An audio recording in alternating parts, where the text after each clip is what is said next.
Welcome to my next short grammar and punctuation review. How to punctuate, use tags, and vary the structure of your dialogue. Dialogue is what the characters say to each other. When we quote a character directly, we allow the reader to hear the actual words spoken. However, as writers, we can use dialogue for many purposes beyond just having our characters talk. Dialogue can show emotion, it can advance the storyline, it can provide valuable clues to personalities, it can do even more than that. The content of what a character says can capture that character's voice. The incomplete sentences or incorrect grammar, the use of contractions, and all of that wonderful stuff that makes dialogue come alive on the page. And when it does come alive like that, it can become the lifeblood of a story. Not only that, from a form and style perspective, dialogue in writing creates white space on the page, and that in turn makes those pages make the reading easier. So we know that one way to immerse a reader in a story is through the words of the characters. However, if you punctuate the dialogue incorrectly, the chances of confusing the reader markedly increase, and the chances of having that manuscript polished enough for publication markedly decrease. So, in addition, if you fail to vary that structure of the dialogue and use the tags in the same exact way throughout your story, you might run the risk of boring your readers.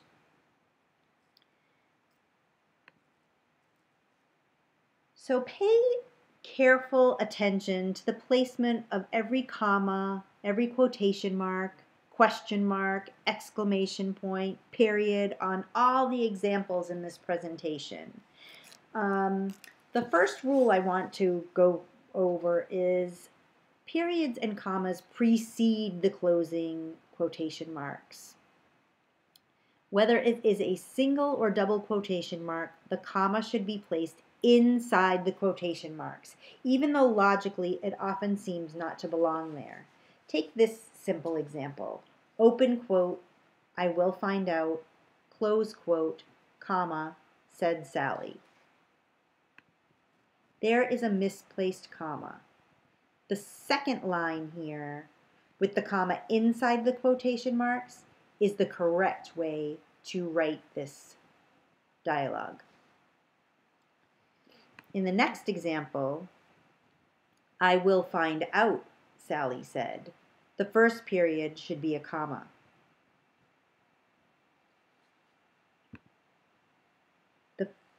So open quote, I will find out, close quote, Sally said, becomes open quote, I will find out, comma, close quote, Sally said. The tag doesn't always have to come at the end of the sentence. In the spirit of striving for variety in the structure of dialogue you write, take a look at these examples. The first example uses said Sally at the end of the quoted statement. I will find out, said Sally. Notice again, the comma goes inside the quotes. The second example reverses the order and makes said Sally, Sally said. This is also correct. I will find out, Sally said.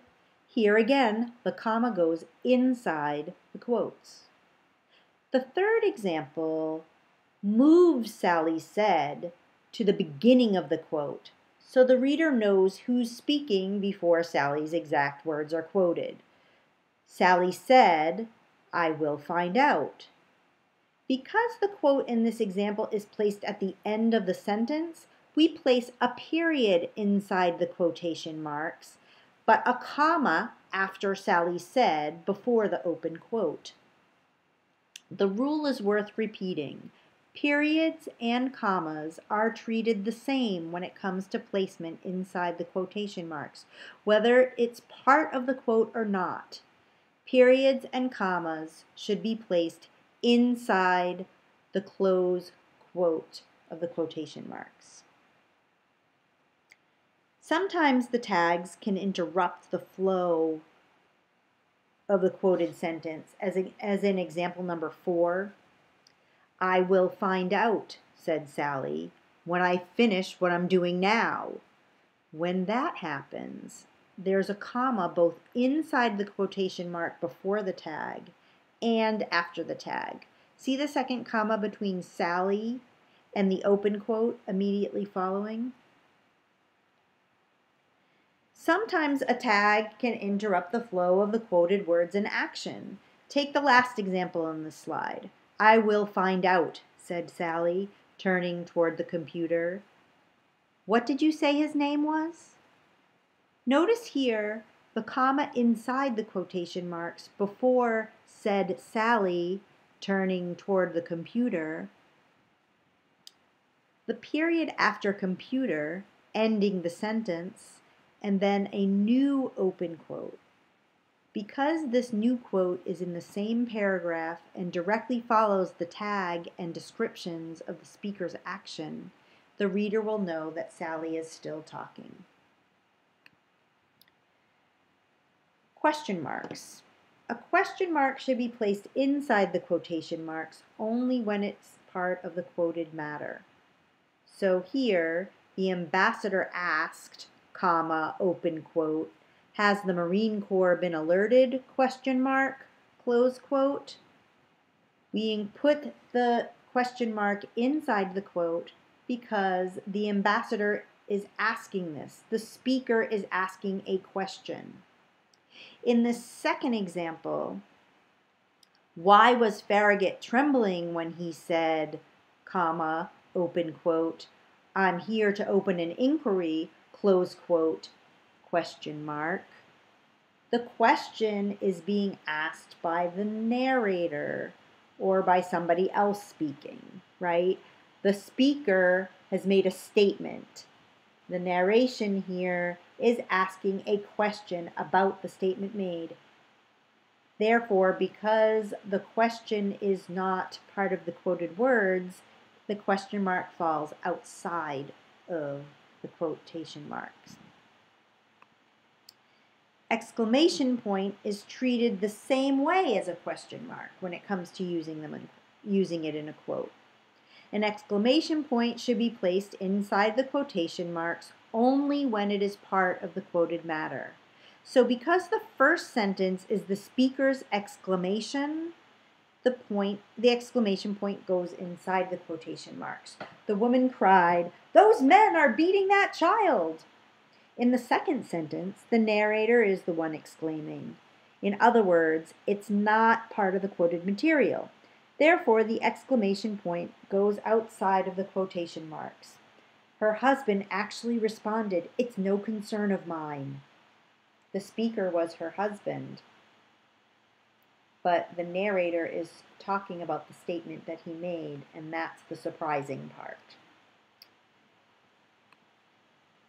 So when it comes to speech tags, writers have the option of using the said speech tag even with a question mark. So the following are both correct. He's here, asked Sally, or he's here, said Sally. Likewise, writers have the option of using the said speech tag with an exclamation point. The following are both correct. He's here, shouted Sally, or he's here, said Sally. Which brings us to, what is a speech tag anyway? This is a list of examples of speech tags. Notice each of these words is a verb that shows the action of talking. Said, replied, asked, and so on. There are other kinds of tags, action tags, description tags, thought tags, but we'll get to them in a minute.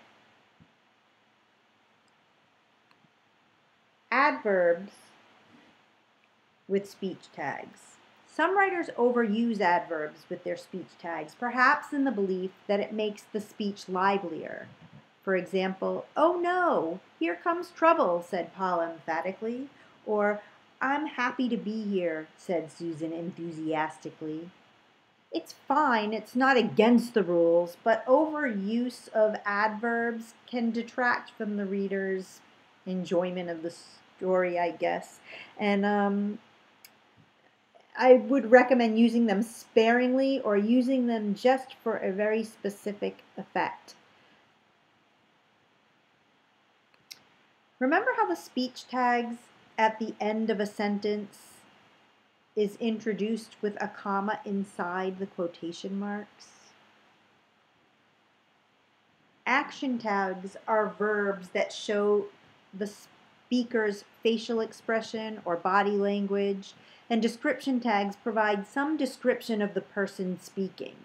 So in this slide, I've listed some examples of words that some writers mistakenly confuse with speech tags. However, if you look at this, a character who smiled or grinned or laughed or pouted does not describe a type of speech. It is a separate action or separate thought about let's stick with a separate action. So when using an action or description tag, we're introducing a new thought.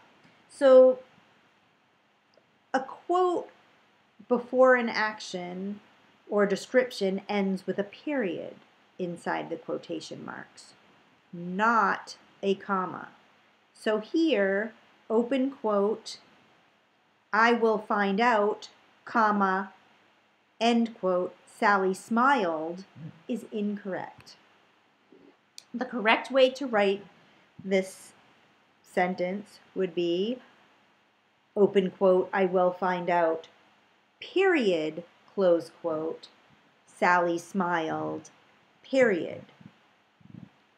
Notice that period after the word out.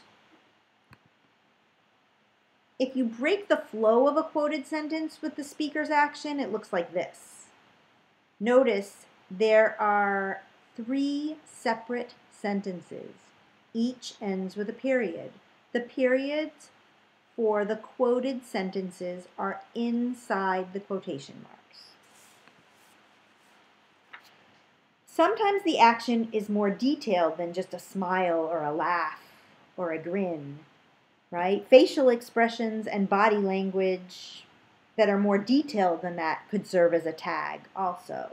In these examples, the writer has identified the speaker and provided information about how the character feels through use of facial expressions or body language. For example, I don't know. Sally looked down at the floor. Or Hugh took a big breath and sighed. Don't give up, my dear.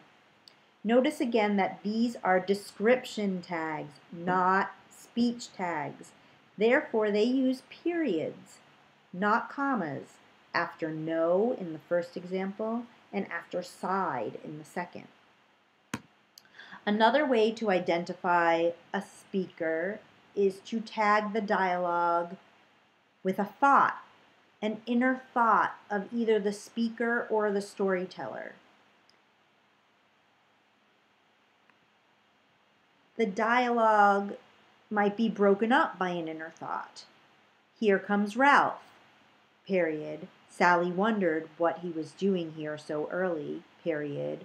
Open quote, I'll ask him, period, close quote. For dramatic impact or to indicate the character is taking a breath, you can insert your action or thought tags where that character would normally pause speaking, as in this example. But since we're focusing on how to punctuate, notice that with respect to commas versus period, thought tags use a period, like action and description tags, not commas, like speech tags. This concludes my brief review of some of the punctuation and style issues writers should consider when writing or polishing a work of fiction. If you have any questions, feel free to post them as a reply to this thread on the discussion board, shoot me an email, or catch me during my office hours. Thanks for listening.